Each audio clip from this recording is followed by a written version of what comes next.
Hey! Oh my god! Hey, howdy, hey! Welcome back, you guys. Welcome back. To the Do You Want to Talk About It podcast. Absolutely. So let's jump right into it. You almost died last night. Oh my god. Not really, but you felt like you were going to.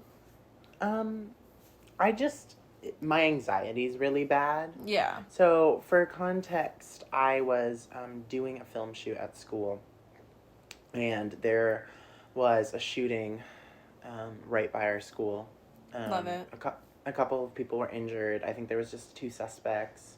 It was in a neighborhood in some park that was, within a couple miles of our school, and we were shooting something outside, and a police officer came around and said, get inside, and, we were, locked in our auditorium for, an hour, and I just have really bad anxiety because, as you know from our high school, we had a lot of threats and a lot of, obviously tragic things that happened there before we were there. Our and school while we was were almost there. kind of bad luck a little bit with that sort of shit. The curse.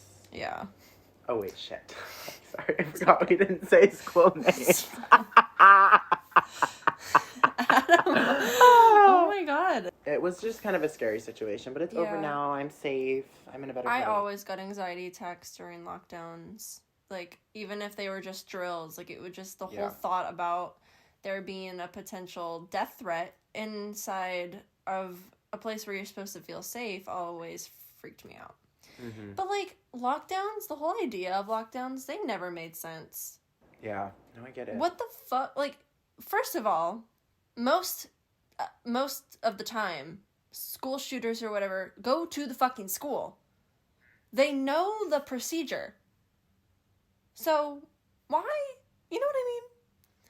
There should be other things in place for preparing for that stuff rather than, let's, let everyone know what the school secrets are. But what also is awful, and it's I was talking to people last night, it's anything could happen nowadays. It could be anybody from anywhere with any sort of mindset. Exactly. And it's awful to think about, and this is a very heavy subject, but it's well, yeah. People just, there's no way to prepare. Even last night, I knew that I wasn't in immediate danger, but just with the fact of that happening, it really just puts you on edge, because nowadays it's just these kind of things have, I hate to say it, almost becomes so normal in society. Yeah. And it's just awful to think about, but it's there's no real way to prepare for it. No, there's not. So. No, I know. Excuse me, are you okay? No, I'm bleeding from my finger. That happened to me this morning.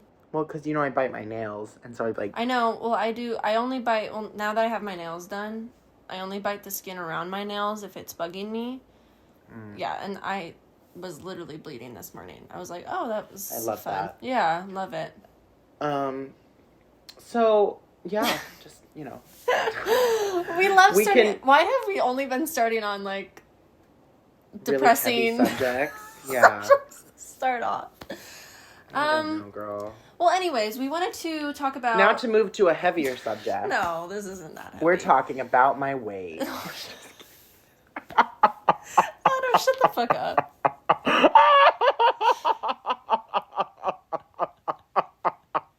Jesus fuck. Oh my, okay. That was a good one. I have to hit myself. Anyways, today, the main topic of our podcast today is we're going to be talking about sexuality. And identity. Because if you guys didn't know already, we're both queer. So, we wanted to talk about identity because Adam and I me specifically have been through a wide range of labels, and Adam and I both don't really like labels. Both of us don't really label ourselves, but I thought it would be interesting because I know there's a lot, probably we have a pretty wide queer audience and some straights, but and some allies, We're a very inclusive bunch here. We are a very inclusive bunch here. So whatever you are listening, I thought it would be interesting to talk about our experience with labels, with identity, with coming out. So yeah, if you wanna, I thought we could tell some coming out stories or. Yeah, so I can tell my coming out story. Go for it. It was one of the, I hate to say it because it is quite boring. But, well, I don't hate to say it, but you know what I mean. So, it was one of those situations where I think in sixth 6th grade is when I realized first. And how old was that? 12. 12. Yeah. So I was 12 and I was like, oh my God, like, guys, question mark? So but also as a 12-year-old, like, and just being raised in my family, I was never exposed to, like, straight people or gay people or one being, like, bad, like, you know, the LGBT community. Like, I didn't know what that was. I didn't know really anything about it. Same. So I just thought these feelings I had were just feelings. Like, you know, I was 12 years old, like, not really a care in the world.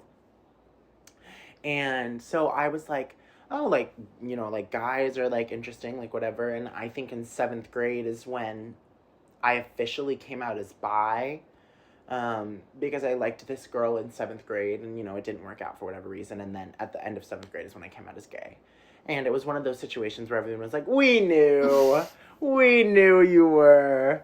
And, you know, although it was a little hard, I think, for certain members of my family to accept it, I overall have a very loving family, and I feel like I'm in a safe space, you know, even though they don't outpour how supportive they are all the time. I know that I have a family that would defend me and stand up for me and, you know, accepts me for who I am, which I think is great. Mm-hmm. And, you know, I know not everybody has those situations, but I don't think I came out to anybody and it was like a shock. I mean, my mom said of my family, I don't think that I've ever actually said anything to them, like, come out. Like, I don't think I've ever actually, like, come out or said anything to them, because that side of the family is not so accepting, which is fine. I don't really have a close relationship with them, so it doesn't affect me.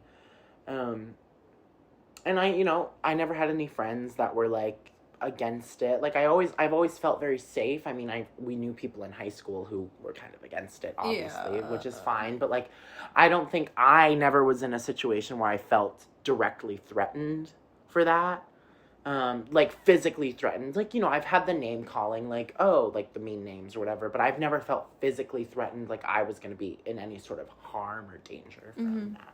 Yeah. But yeah, so it was middle school when I came out as bi and then gay, and ever since, and here we are. So I have a very similar story. I was also 12 when I came out. I think it was 7th grade. I had started a new school. I made a new group of friends, and they kind of were all questioning their sexuality, and, like, I was kind of learning more about, like, I knew what gay was, but I didn't fully understand it until I got into middle school, and I surrounded myself with the people who kind of felt the same way that I did.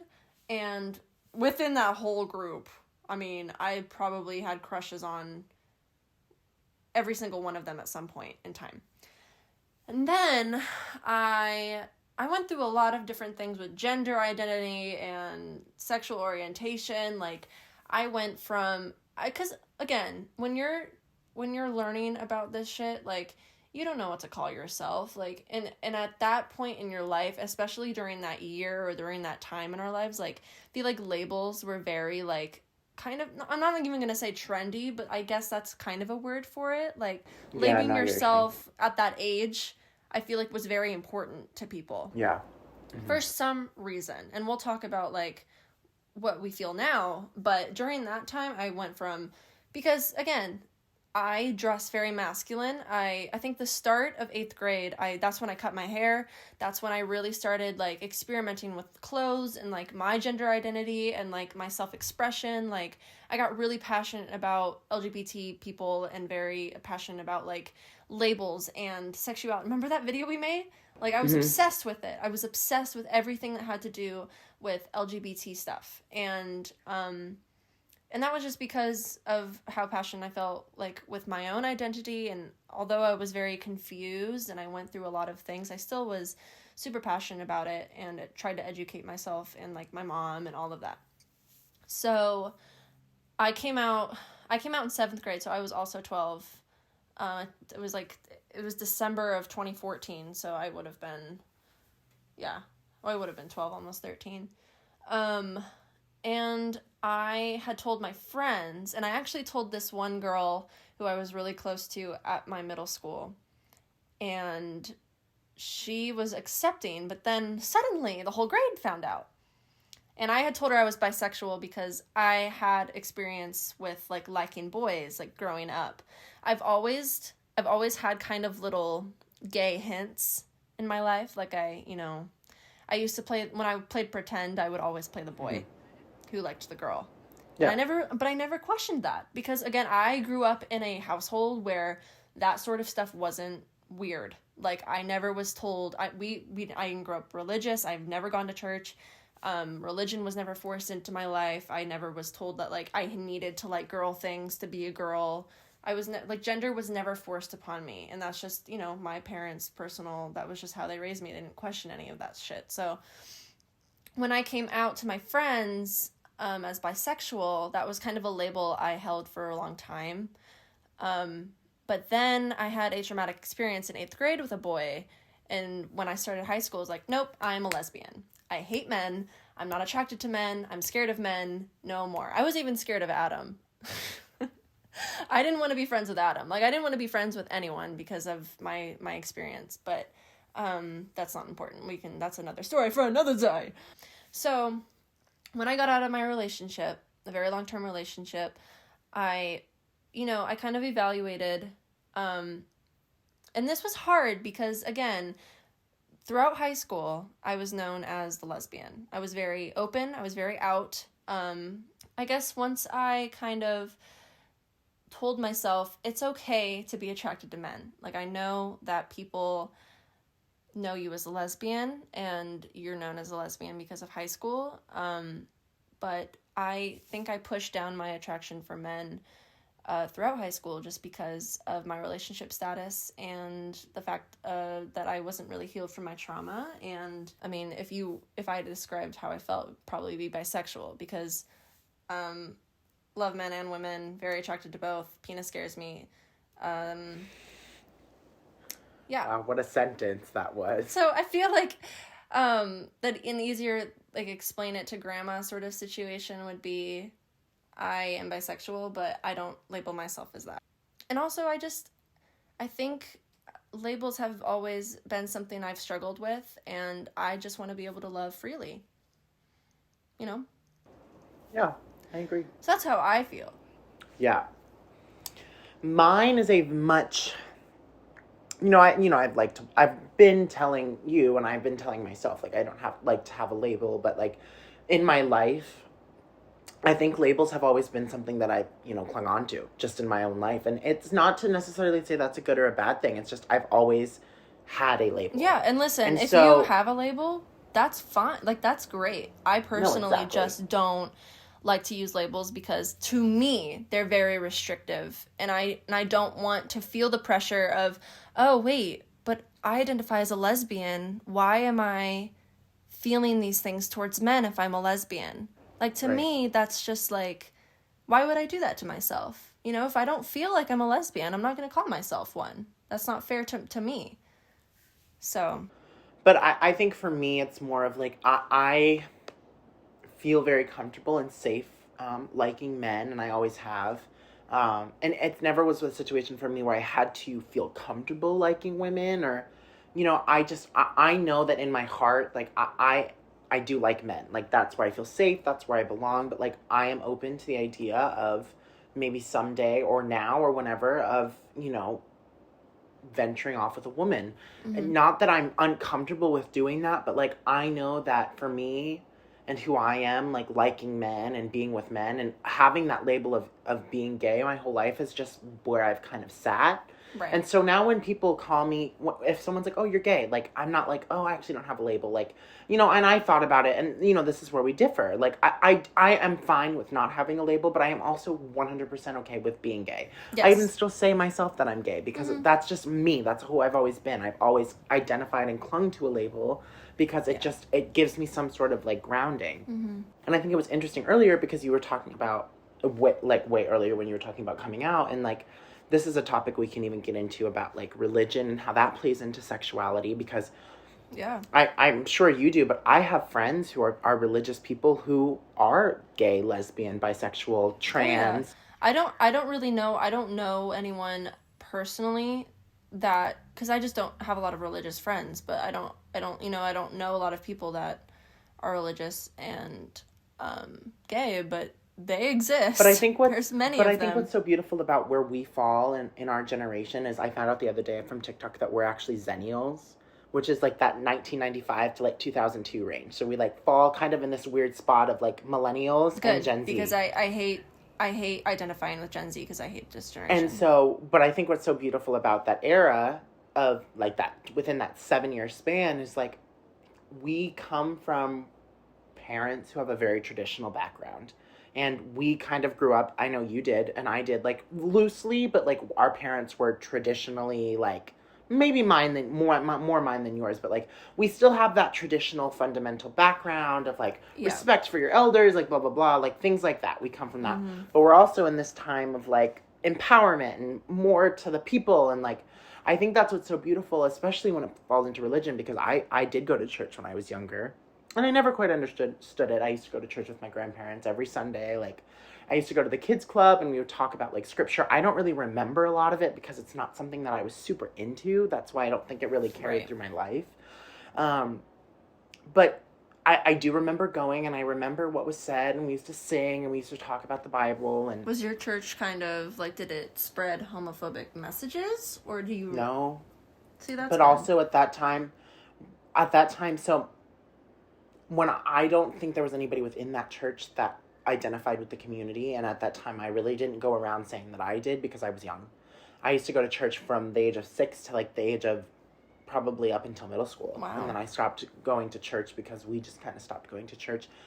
But I grew up in the Catholic faith. You did? Well, so my grandparents and my dad. Oh. My dad is technically a Catholic. I didn't know that. I might have known that. I didn't realize that. But we're just not super practicing. I mean, my grandfather, he's an Episcopal Catholic now, and he goes to a church where they literally have, like, the LGBT flag, like, hanging, like, when you walk in. And I love it. His church he goes to, I don't know if this is the whole Episcopal belief, is very, I like to say, politically religious. Mm-hmm. They talk a lot about, like, politics and communities and things like that, and branch that into how that plays into religion. But yeah, so I guess in my life, if I had to, when I was younger, say I was a Catholic. Like, we grew up Catholic. And I think what's so beautiful about being Zennials, like I said, and where we fall in our generation, is we have the power to say, like, hey, like, it shouldn't matter. And I understand religion falls into different people in different ways, and I understand that, you know, there's beauty behind religion. There really is beauty behind religion, and there's power behind religion. And I mean, if it's not forced upon you, and I like the positive messages of religion, and like about loving one another and like all of that shit, like, because I've heard some very beautiful like Bible verses, but then there's the people like Westboro, like, that take the Bible in a very, very hateful, negative way. And that's why I've never identified with religion, because I see people like that. Right. I've seen people like that most of my life, and I'm like, fuck that. Like, why? For me, and like, obviously, I have no problem with religious people at all. It's just when they're like this, where it's like, why would you follow something that only preaches that you should hate people? You know what I mean? And like, that does not make any sense to me as to why. It doesn't make any sense to me. I know that there's some religious people who identify with the community who don't believe in gay marriage. And I know some people who, outside of the religious community, who are in the LGBT community, who don't believe in gay marriage. But yeah, I think that's what's so... That's just fucked, people. I think that's what's so beautiful about... Well, no, I wouldn't say fucked. I mean, really? I guess we come at it from two different perspectives, you know. I am a very wide range. If you're in the LGBT community and if you don't believe that we deserve the same rights, that's a little fucked. Yeah, I mean, I don't know. I guess I've always just come from a completely, like, open-minded, like, I'm very open-minded. So, like, I am just... Sometimes you're a little too open-minded. Sometimes, but, you know, me, around me, like, I have never really talked about religion because I don't really just, I don't care. Like, and I hate to say that and like, oh, I don't care. I don't care. If you're religious, and you're gay and you're religious or you're not gay, like, that's fine. Mm-hmm. But what I do think is, like, because, you know, I'm a very political person, like, I don't really, even politics, I am very careful. I don't really talk to politics with a lot of other people besides you and, like, my family. Because it's not my job of course I'm allowed to say what I want to say about anything. Like, I have rights as a person, whatever you'd like to say, but like, it's not my job to walk around and say this and that and expect to get a certain reaction out of people. No. It's okay to debate, and I believe in a good and healthy debate, and I believe that people are entitled to their own opinions. That's who people are, and that's what we should be given, just period. Mm-hmm. But it's not my job to walk around and say this and this and this and this and this and expect someone else to be like, oh, I hate that. Or, oh, yeah, I agree with you. Because there are people who do that. There's people who go out and they look for a reason to pick a fight. Or to group with people who agree with people. And to me, that's just never been who I am. So for anybody who's the opposite of me and any of my beliefs, I'm very open-minded to hearing about it. I mean, I have a friend who I have very opposite beliefs from. I know. And sometimes this friend annoys the hell out of me. I disagreed with this friend on multiple occasions. And still kind of do sometimes. And it gets but I love this friend very much. I really do. Yeah. They are a dear friend to my heart, and we disagree, and sometimes it makes me frustrated. And we've been friends for like 5 years now, but like we disagree, but like I am still very open-minded to what this friend believes. Yeah. And I might not agree with it, and I might not think the same as they do, but like I still am open-minded, and I'm always willing to hear what they have to say. Yeah. Even if you don't agree. And I think that agree. That's the beauty, again, of rooting back to what I was saying, of our generation, of that, what I was saying. Yes. Like, I think that generation is very good at keeping those traditional moments, but also living in this, like, Gen Z world of, like, empowerment. And, like, we need to, branch out and accept people for who they are. And it's like my younger sister's generation, her group of generation. And, I mean, she's 4 years younger than me, which, I guess isn't a big difference, but like her generation is completely different from ours. It really is. And I'm not bashing on my younger sister and her generation at all, but it's a completely different place, which is so weird because like I see it in my sister, the similarities that I have, because obviously we grew up in the same household around the same people, but like how she has an outlook on the world and how she even looks at the world is so different than how I do. It really is. It's crazy. And it's not even that big of a difference in age. My older siblings, who I love dearly, like, who are complete 10 plus years older than me, they have completely different outlooks than my 4 years younger sister. So I'm kind of in this middle again, and that's why I really appreciate where we are and how we fall, because we're after the 2000s, but we still have so much influence from, like, the 90s and so much influence from, the millennial generation. So I think that's why they kind of grouped us the way they did. And it's loose because there's even some kids who were born the same year as us who are, like, very, like, Gen Z, like, so I think it's very, like, loose and, like, oh, where do you want to fall? And if I had to, I would say, I'd be, like, a Zennial because I still have that traditional part of me, but I also believe in, like, we need to move forward and just kind of, like, I am so open-minded in the sense of, like, we just need to let people live their own lives and just take things as they are, and, like... No, I agree, and I agree with you. I think life is a gift, and I think life is very beautiful, and I think what is so beautiful about being a person is we all live our lives differently, and we all choose different ways of how we want to live our life, and I think that's so beautiful. I agree with that. I really do. I agree with that. Damn. So... Damn, we are getting deep up in here. But yeah, so I, even as far as coming with a label, I think there's so many ways that you can say not having a label, and it not even just being sexuality, whether it's sexuality, religion, if it's in a workplace or in a friend group, like even in high school, there's cliques. Yeah. You label people as like the jocks. True. And like, I mean, not that, again, you and I, like we talk about being open, like, but we did that. And that comes from, like, this, like, millennial generation. Like, that's just always been the labels. The jocks, the geeks, the nerds. Like, we could easily say who those people were in our high school. We could. And, it's not to be mean or offensive, but I think just coming from this older generation perspective and going back to what I said, always having that label was just always there in society. Mm-hmm. Labeling in society is so common. I felt a pressure on myself because of the society I grew up in, and like when I saw the way society was treating gay people, I was like, well, I have a pressure now to put a label on myself because how are people gonna know? Right. How are people gonna know? And now I'm like, why the fuck does it matter? Why does it matter? I was like, why do people need to know that I'm whatever? Why do people need to know that I'm attracted to men and women? Why do people need to to put a label. Oh, she has short hair. Oh, she must be a lesbian. Right. I've always hated that, by the way. I've always hated the stereotype within the lesbian community that the masculine one is the top and the dominant one. I've always fucking hated that because that's not how I am at all. If we're really getting deep, like, I'm not. So it's like, but I like to wear chains and I like to, wear pants and I, most of the time don't wear makeup and I do have short hair and I like presenting myself more masculine, but I also like to present myself as feminine. But society loves to be like, oh, but what can we call her? Mm-hmm. And but I feel, honestly, I feel more powerful, and this is just a me thing, because I feel power within myself to say, oh, actually, I don't feel any sort of way. I just love who I want to love, and I'm attracted to but sometimes there's still a part of me that's like, I feel pressured to play this certain role, to attract certain genders. Yeah. And I hate that, but I still do it. Even with how comfortable I am within myself and my sexuality, I still feel like I need to play a part if I want to attract myself to men. Right. And I need to play a different part to attract myself to women. And I wish I could just be me without having to play a part. And that might just be a confidence thing. No, yeah, I completely get it. And again, I think that's so great that we do, like, because we obviously are best friends and we think a lot of the same things, but I think it's so great to have a different perspective, because I don't think about life like that. I've never thought about, oh, I need to appeal to this gender or that gender the other way, because you're in a completely different situation now to where, you are attracted to both genders very equally.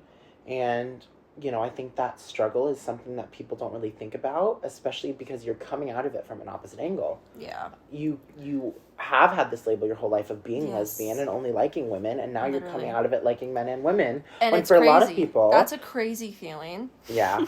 It's like your opposite. Opening myself up to men has been very, very difficult. I'm feeling what the straights feel. Straight women feel, crying over boys. Never thought I would do that. I've definitely had that experience, within the past couple of weeks, crying over boys. That hasn't been fun. But now I get how Adam feels. Oh my gosh. So many #wasted tears. Like, you do not know. Well, I've definitely had some #wasted tears. Oh yeah, no, for sure. But for other reasons, like this Right. is like, oh, I just want him. Why can't I have him? Why can't I have the things I want? So anything. Stop. I know you're gonna cut it out, so it doesn't matter anyways. I know. But it felt like it was appropriate. I keep telling myself, though, because, we were talking about it earlier this morning, like, when I fall for someone hard. Yeah. And I feel like they're the only person I can have. And I don't. And I I'm feel like feeling what it feels like. And I feel like they're the only person I can have. But it's like I told you, like, if I was in a different setting, like, if I moved to down the street, or I went to, like, a university, like, down the street. That I would, like, get myself into a situation where I'd be like, he's my person. He's the only one I can ever have.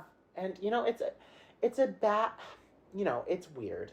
But it's like, I really am a firm believer in, like, there is someone out there for everybody. And Yes. you have to be able to find the right person and to know that. And, like, again, we come from two different worlds of, like, you've been in a serious relationship and I have not. And you know what it is like to feel like being in love. And I've never felt that before. You do. You do. At one point, here's the thing, though. You do. I don't know what it feels like. That version of love. That is the guess. version of love you created for yourself in that situation. Yeah. When you date somebody again, like, you will create a different version of love. So that's why I also think throwing the word love around is so, like, my sister and I were talking when we went on a trip back in December. We were like, what is love? Define love. And we had two completely different definitions. No, and I know. And you would have a completely different definition for me, because love is it's really not as universal as people think. It comes with what you feel. Yeah. And I've realized that because, again, pressure from society of what love really feels like. I've heard so many different versions, and for me, like, opening myself up after a really long-term relationship, I have tried to date people. I have tried to talk to people. And here's what I'm going through right now, and maybe someone else who's listening can relate, because on the same topic of opening myself up to men again, it's like, every time that I would open myself up to someone in a romantic way, but while I was still not healed, because here's the whole difference, is that it's really hard, and I'm dealing with this right now as well, but in a different context. It's really hard to search for love, or even not even love, just like any sort of relationship, any new sort of relationship, whether you're just talking to someone or just forming a new kind of bond. Like, it's really hard to create those when you're struggling on the inside, you know? Yeah, absolutely. Because I was trying to open myself to new people, and every time I would get close to something happening, I would be like, I'm sorry, I can't. And it would just be this internal freak out. I'd be like, I'm not comfortable doing this right now with myself because I'm not ready. And now, what sucks, it's kind of the opposite. I feel like I'm ready, and feeling things is already really hard for me to feel something for someone. It's a very scary feeling for me, and a very new kind of thing, because I've only experienced it a few times in my life. Right. And I'm still so young. I'm like almost, we're both almost 19, and I don't know, like, I'm not supposed to have it all figured out right now, and that's okay. But it's also like I'm dealing with, I really need to work on gaining confidence within myself again. Because I thought I had that for so long, and, I allowed myself to open myself up to a person, whether or not they know it, and feel really deeply towards this person. And that's scary for me. Yeah. And it's very hard for me, but I've realized, like, girl, you can't get anything if you're not confident within yourself. And, that's it's like the same thing, but definitely a different context, because I feel like I've definitely moved on from my relationship. Obviously, it's been a very long time, and I've been single for a very long time, but now that I'm letting myself open up again, it's very hard. Yeah. I realized. No, And this is with and it's like, I don't even think it matters of the gender. It's literally just feelings. Love is scary. It is. It really is. Love is scary, and it sucks, and why does it hurt so bad? Oh. So I think the overall message is just... Fuck it. Fuck it and get out of here. Just kidding. That's not the message. Get out of here. Get out of town. Get out of town. Get out of town. Life truly is and I hate to sound really sappy and like, oh my God, but like, life truly is a beautiful thing, and I think that you just and a sucky thing. It can be beautiful, and then there's hardship. But that's what makes it beautiful, is there's so many sides of it, and it's how each individual person chooses to live through that really makes it count. Well, we thank you so much for listening in today. I think, we talked about something very heavy, but I think it is very important to hopefully someone relates. Yeah. Hopefully someone And relates. if you're ever struggling to find who you are in this world, or if you ever just kind of are lost on your path, there always is something that will get you back on it. Oh, absolutely.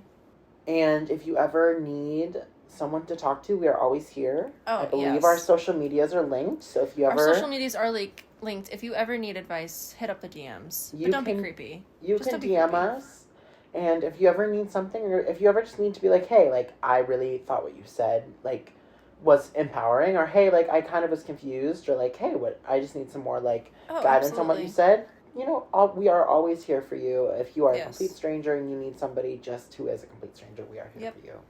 Yep, we're always here to talk about the important things. That's why it's called Do You Want to Talk About It? Do you get it? Do you want to talk about it? Do you want to talk about it? Oh my god. But anyways, thank you so much for listening in today. We love all of you.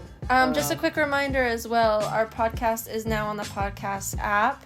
So if you do want to, jazz hands, if you do want to subscribe to us on podcast, you can do that as well. I'm going to be uploading the podcast that we post on YouTube every other week on the podcast app, because I need to save my money. But hopefully soon we will be getting them up every week. Just depends. So thank you guys for listening, and we will see you next week. Bye guys.